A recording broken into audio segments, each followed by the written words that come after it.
Buenos días, alumnos. Iniciaremos la clase de la materia de instalaciones térmicas correspondiente a la carrera de maestro mayor de obras de la Escuela Politécnica 700. Bueno, continuando con la clase anterior, en donde veníamos repasando algunos conceptos fundamentales de lo que es el aire, cuáles son sus características generales, el concepto de tiempo, el concepto de clima, de sensación térmica. Todos estos conceptos son los conceptos previos que necesitamos conocer para luego el diseño de nuestros edificios que sean también sustentables y permitan construir edificios en donde utilicemos materiales que nos permitan protegernos tanto de lo que es las altas temperaturas, es decir, en verano, como en invierno. Para invierno se diseña, lo que sería la calefacción y para verano se diseñan los equipos de refrigeración. Siguiendo con estos temas, entonces vamos a iniciarnos con... Bueno, después pasamos qué es lo que es el punto de rocío. Es el valor que debe descender la temperatura para que el vapor de agua comience a condensarse. Al producirse la condensación, aparece la niebla a nuestro alrededor. Acá nosotros tenemos, por ejemplo, otro gráfico en donde en abscisas tenemos la temperatura del aire y después tenemos la temperatura de rocío. Fíjense en que nosotros siempre vamos a utilizar grados centígrados, quiere decir que es la parte inferior y la parte izquierda. Los otros es para utilizar lo mismo para grados Fahrenheit. Entonces el punto de rocío, si nosotros por ejemplo tenemos una humedad que sea del 60, una humedad relativa del 60% y quiero saber cuál es el punto de rocío para una temperatura de 25 grados,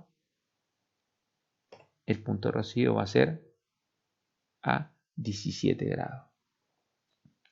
Quiere decir que si yo tengo una temperatura de 25 grados y la humedad relativa es del 60%, si empieza a bajar la temperatura, en lugar de 25 baja a 17 grados, se va a empezar a producir niebla o nubosidad, o se va a empezar a condensar. Después tenemos aire seco, es el aire que su contenido de vapor de agua es nulo.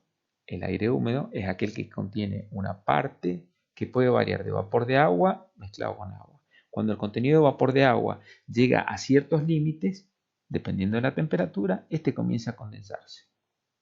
La saturación no solo depende de la temperatura, sino también de la presión, sino de la tensión de vapor. Para 100 grados centígrados, la tensión de vapor de agua es 760 milímetros de columna de mercurio. Ahí podemos ver las distintas presiones de vapor de agua para distintas temperaturas. Por ejemplo, para 20 grados, la presión de vapor de agua sería de 17,5. Bueno, vamos ahora a los cambios de estado del agua, ¿no es cierto? El agua pasa de estado líquido al estado sólido cuando la temperatura llega a 0 grados centígrados. De líquido a sólido se llama solidificación, de sólido a líquido se llama fusión. El agua pasa de estado líquido a vapor cuando su temperatura llega a 100 grados, de líquido a gaseoso se llama vaporización, de gaseoso a líquido se denomina licuefacción. Ahí vemos los tres en estado gaseoso, en estado líquido y en estado sólido. Estado líquido, gaseoso y sólido. ¿Está? Y bueno, ahí tenemos lo mismo que expliqué en el grafiquito.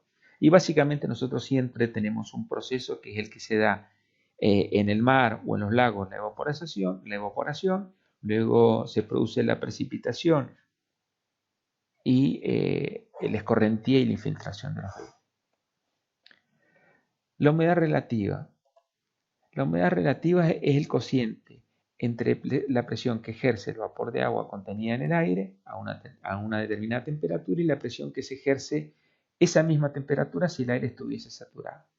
Entonces ahí, fíjense, si ustedes vemos que tenemos el aire a 30 grados con una humedad relativa del 28%, si ese mismo aire baja a 20 grados, va a aumentar la humedad relativa. siempre que el vapor de agua sea el mismo, la misma cantidad. Si sigue bajando la temperatura, por ejemplo, a 10 grados centígrados, ahí vamos a tener que el vapor de agua, la humedad relativa llega al 100%, y en el caso si nos encontráramos afuera, vamos a ver lo que se produce normalmente como neblina, 100% de humedad. La humedad absoluta es la cantidad de vapor de agua que contiene una masa en la atmósfera por kilogramo seco. Y se miden a veces en gramos de vapor de agua por aire seco. La humedad relativa y absoluta. Si por ejemplo yo tengo 20 grados centígrados, contiene 5,79 gramos de vapor. Decimos que esa es la humedad absoluta. Pero si yo quiero calcular la humedad relativa, voy a tener que, para una determinada temperatura, en este caso 20 grados, buscamos en tabla y tenemos que ese aire saturado puede llegar a contener hasta 14,7 gramos de vapor de agua.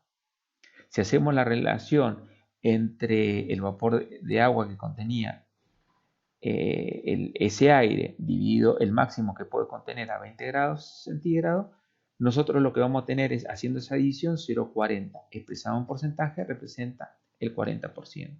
Lo que nosotros habíamos visto por kilogramo de aire, 5,79 gramos de vapor de agua.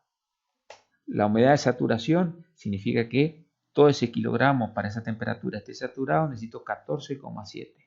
Ahora si yo divido los 5,79 dividido los 14,7, me da 0,40 y me da la humedad relativa. Que la división da 0,40 y si lo quiero expresar en porcentaje da 40%. Después lo que vamos a ver es el punto de rocío, cuando una masa de aire que contiene una determinada cantidad de vapor de agua, si desciende la temperatura sin variar su presión, llega un momento que ese aire queda totalmente saturado y no puede contener más vapor de agua. Entonces, ¿qué es lo que comienza? Comienza a condensarse y entonces decimos que se ha alcanzado ese punto de rocío. Ahí tienen un grafiquito en donde a la izquierda tienen el vapor de agua, la presión, ¿no es cierto? Y abajo tenemos la temperatura. Y cómo el grafiquito va cambiando con la saturación. A medida que aumenta la temperatura, me permite más cantidad de vapor de agua por cada kilogramo de aire. Bueno, muchísimas gracias. Nos veremos en la próxima clase de instalaciones térmicas.